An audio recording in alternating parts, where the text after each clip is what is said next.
咁我本身係教歷史同地理嘅，係啦。咁就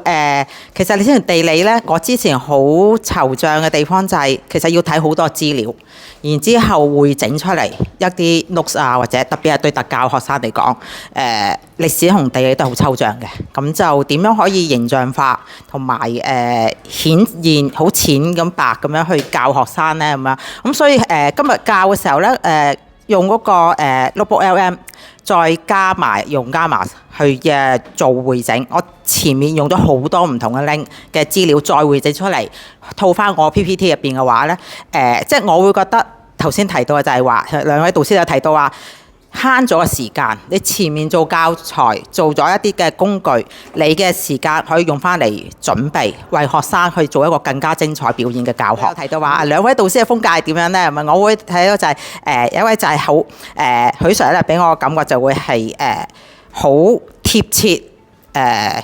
我哋學員嘅需要啊，亦都會因應咧去調整翻話到底點樣嘅用嘅方法係最便捷或者係最顯淺明白嘅。咁歐 Sir 嘅話咧，我會感覺就係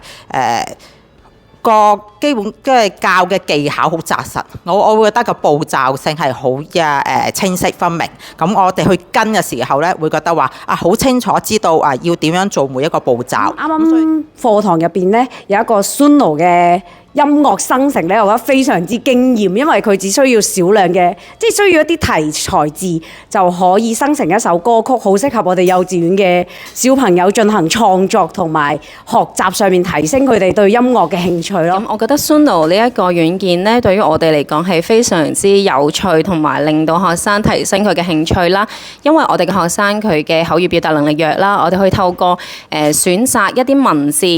俾佢哋組成一啲音樂嘅呢個咁樣嘅軟件啦，令到佢哋可以自己創作一啲樂曲咯。